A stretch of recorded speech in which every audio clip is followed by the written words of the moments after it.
European union के 27 देश और अमेरिका को छोड़कर नेटो के 31 देशों ने रूस को इतना मजबूर कर दिया है कि पुतिन ने 3 साल से ज्यादा की जंग में पहली बार परमाणु पनडुब्बी से यूक्रेन समेत यूरोप पर हमले के आदेश दे दिए हैं। पुतिन के इस आदेश ने वॉशिंगटन से लेकर पेरिस और पेरिस से लेकर लंदन तक हड़कंप मचा दिया है। हम आपको रूस यूक्रेन जंग की वो खौफनाक खबर दिखा रहे हैं जहां अब किसी भी वक्त भयंकर परमाणु जंग शुरू हो सकती है। इन 3 तस्वीरों में साफ देखा जा सकता है कि इस वक्त दुनिया सर्वनाश युद्ध के कितने करीब पहुंच चुकी है। फ्रांस के राष्ट्रपति मैक्रों पहले ही कह चुके हैं कि फ्रांस यूरोप को बचाने के लिए पूरे यूरोप में अपने परमाणु हथियार तैनात कर सकता है। जबकि कुछ दिन पहले ही ब्रिटेन के पीएम कीर स्टारमर ने ब्रिटिश पनडुब्बी से रूस को धमकाते हुए कहा था कि रूस को ब्रिटेन पर हमला बहुत भारी पड़ सकता है। वॉर जोन से आई एक्सपर्ट्स की रिपोर्ट्स के मुताबिक रूस की 66 पनडुब्बियां काला सागर से युद्ध को पूरी तरह से पलटने के लिए तैयार हो चुकी हैं। दावा किया जा रहा है कि रूस ने जमीन, आसमान और समंदर तीनों तरफ से बड़ी एटमी जंग की तैयारी पूरी कर ली है। यूक्रेन के साथ साथ ब्रिटेन, फ्रांस और पोलैंड पर सबसे पहले बड़ा परमाणु हमला हो सकता है। हम आपको दिखाने जा रहे हैं कि कैसे पुतिन की रूसी सेना एक तरफ हवा और जमीन से यूक्रेन पर बेतहाशा हमले कर रही है, तो वहीं दूसरी तरफ समंदर से अपनी परमाणु पनडुब्बियों को यूरोप को तबाह करने भेजा जा रहा है। 1130 दिन से ज्यादा की जंग में रूस लगातार यूक्रेन को रौंद रहा है। अब तक यूक्रेन के 25% से ज्यादा इलाके पर रूस कब्जा कर चुका है। यूक्रेन के जापोरिजिया, खेरसोन, लुहांस्क, खार्किव पर रूस कब्जा करने के करीब है। हारते और हाँफते यूक्रेन के सामने एक ही रास्ता बचा है कि अगर यूरोपीय देश रूस पर हमला कर दें तो यूक्रेन की हार लंबे वक्त के लिए टल सकती है। हाल में पेरिस में हुई मीटिंग में राष्ट्रपति ज़ेलेंस्की ने साफ कह दिया है कि रूस के राष्ट्रपति पुतिन मरने वाले हैं, जिसके बाद रूस बिना शर्त युद्ध विराम के लिए मजबूर हो जाएगा। यहाँ तक कि फ्रांस के राष्ट्रपति मैक्रों और ब्रिटिश प्रधानमंत्री कीर स्टारमर ने रूस को धमकी देते हुए कहा कि रूस कभी भी यूक्रेन को नहीं जीत पाएगा। ऐसे हालात में पुतिन ने अचानक रूस से लेकर बेलारूस तक अपने सभी एटम बम एक्टिव करवा दिए हैं। रूस की परमाणु मिसाइलें, परमाणु बम वर्षक और परमाणु पनडुब्बी पूरी तरह हमले करने को तैयार हो चुकी है। हालात ये हो गए हैं कि राष्ट्रपति पुतिन खुद रूस की एक परमाणु पनडुब्बी में पहुंच गए और कमांडर्स को साफ आदेश दे दिए हैं कि परमाणु हमले के लिए पूरी तरह से तैयार रहो। रूस के राष्ट्रपति व्लादिमीर पुतिन ने मरमंस्क के आर्कटिक बंदरगाह पर हाइपरसोनिक क्रूज मिसाइलों से लैस और परमाणु ऊर्जा से चलने वाली यासेन एम क्लास की पनडुब्बी को लॉन्च कर दिया है। इसके साथ ही रूसी नेवी की शक्ति कई गुना बढ़ गई है। पुतिन ने दावा किया है कि पर्म नाम की रूसी परमाणु मिसाइल पलक झपकते ही यूरोप को अपनी जिरकॉन हाइपरसोनिक क्रूज मिसाइलों से तबाह कर डालेगी। रूस की जिरकॉन हाइपरसोनिक क्रूज मिसाइलों को बेहद घातक माना जाता है। परमाणु पनडुब्बी से आई पुतिन की तस्वीरों को देखकर खास तौर से फ्रांस और ब्रिटेन की हालत खराब हो गई है। पूरी दुनिया रूसी परमाणु ताकत का लोहा मानती है। रूस के TU-95, TU-160 जैसे बम वर्षक मौजूद हैं, जो दुनिया में कहीं भी एटमी हमला कर सकते हैं। परमाणु युद्ध को लेकर रूस से लेकर ब्रिटेन तक भयंकर तैयारी हो चुकी है। हम आपको 2 तस्वीरें दिखा रहे हैं, जिसमें एक पनडुब्बी अड्डे का दौरा पुतिन ने 27 मार्च को किया, जबकि दूसरी परमाणु पनडुब्बी का दौरा ब्रिटिश पीएम कीर स्टारमर ने 20 मार्च को किया। आप ये भी जान लीजिए कि रूस के राष्ट्रपति व्लादिमीर पुतिन ने मरमंस्क के आर्कटिक बंदरगाह पर हाइपरसोनिक क्रूज मिसाइलों से लैस और परमाणु ऊर्जा से चलने वाली यासेन एम क्लास की पनडुब्बी को लॉन्च किया है, जो जिरकॉन मिसाइल से लैस है। जबकि ब्रिटेन के प्रधानमंत्री कीर स्टारमर ने HMS वैनगार्ड नाम की परमाणु पनडुब्बी का दौरा किया, जो ट्राइडेंट मिसाइलों से लैस वैनगार्ड श्रेणी की पनडुब्बियां हैं। ब्रिटेन का दावा है कि उसकी एक ही पनडुब्बी से निकली मिसाइलें रूस के 40 शहरों को तेजी से जलाकर राख कर सकती हैं और दुश्मन पर हमला करने के लिए 200 दिनों से ज्यादा समय तक समंदर में छिपी रह सकती हैं। जबकि रूस का दावा है कि समुद्र में छिपा दैत्य के नाम से मशहूर पर्म नाम की रूसी पनडुब्बी जिरकॉन मिसाइल से लैस है, जो पूरे यूरोप को 200 सेकंड में तबाह कर सकती है।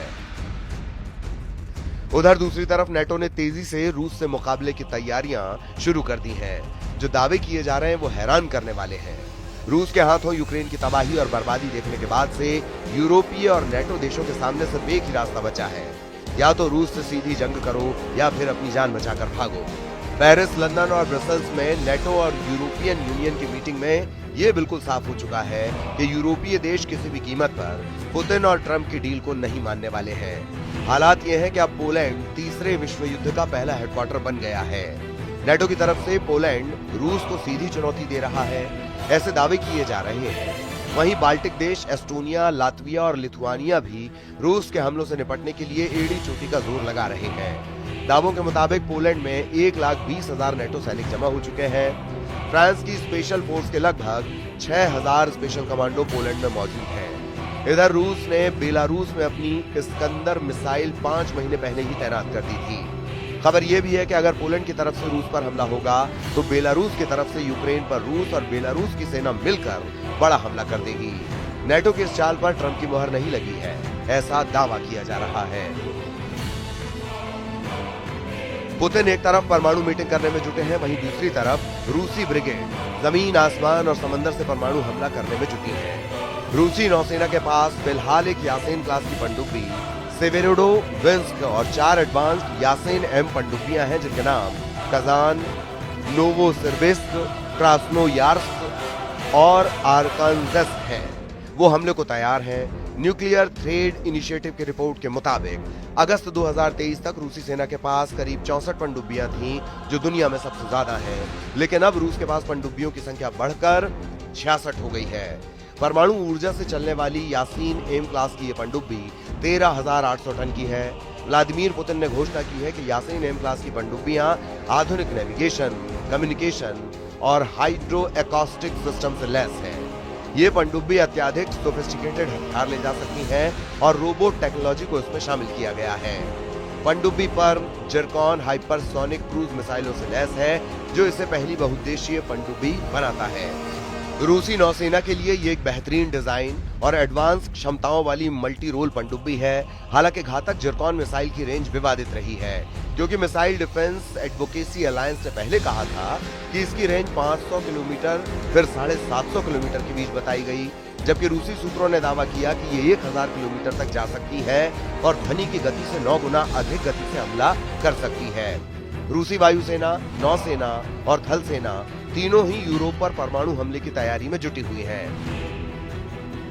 रूसी हमलों से यूक्रेन में ऐसी बर्बादी और विनाश हो रहा है जिसने यूक्रेन से लेकर यूरोप तक कोहराम मचा दिया है। यही वजह है कि रूस के खिलाफ पूरा यूरोप एकजुट हो चुका है। हम आपको बताते हैं इस वक्त यूरोप क्यों यूक्रेन से बार बार कह रहा है कि वो रूस के सामने जरा भी ना झुके, क्योंकि राष्ट्रपति ट्रंप को पुतिन की कठपुतली बताया जा रहा है। यूरोप और पश्चिम के 5 ऐसे देश हैं जो इस वक्त रूस के जानी दुश्मन बन चुके हैं। Ukraine, France, Britain, Germany, Poland Putin के रूस को झुकाना चाहते हैं और युद्ध विराम बिना रूस की शर्तों के चाहते हैं। पहला देश है यूक्रेन। यूक्रेन के प्रेसिडेंट वोलोदिमीर ज़ेलेंस्की, जिन्होंने अमेरिका से न्यूक्लियर हथियार मांगकर अपने इरादे जाहिर कर दिए हैं। ज़ेलेंस्की अमेरिका के परमाणु हथियारों से रूस को हराना चाहते हैं। दूसरा देश है फ्रांस। फ्रांस के राष्ट्रपति इमैनुअल मैक्रों, जो यूरोप में न्यूक्लियर शील्ड बनाने की तैयारी में है ताकि रूस के साथ सीधा मुकाबला किया जा सके। फ्रांस अपनी सेना भी यूक्रेन भेजना चाहता है। तीसरा देश है जर्मनी। जर्मनी के होने वाले चांसलर फ्रेडरिक मर्ज ने तो यूक्रेन को टैंक बटालियन भेजने का ऐलान कर दिया है। यहाँ तक कि जर्मनी अपनी सबसे एडवांस्ड मिसाइलें भी यूक्रेन भेज रहा है। इसके अलावा 5वां किरदार है पोलैंड के प्रेसिडेंट अंद्रेज डूडा, जो पोलैंड में न्यूक्लियर बेस बनाने के लिए अमेरिका से कह रहे हैं ताकि रूस पर सीधा हमला किया जा सके। इन 5 देशों में से किसी के भी इरादे शांति के नहीं दिख रहे, बल्कि ये रूस से टकराने के लिए तैयार हैं। ब्लूप्रिंट बनाया जा रहा है। बस खतरा इस बात का है कि अगर अमेरिका नेटो से अलग हुआ तो वो युद्ध में नहीं उतरेगा। ऐसे में रूस के आक्रामक तेवर के आगे बाकी यूरोपीय देश टिक नहीं पाएंगे। इस बीच इन 5 ने मिलकर पेरिस मीटिंग में फॉर्मूला निकाला है जिससे यूरोप में हथियारों का प्रोडक्शन बढ़ाया जाए। अब ऐसे हालात में अगर पुतिन फ्रांस और ब्रिटेन समेत यूरोप के 5 देशों पर परमाणु हमला कर देते हैं तो ऐसे हालात में यूरोप का विनाश तय है। अब देखना होगा पुतिन का अगला बड़ा कदम क्या होता है।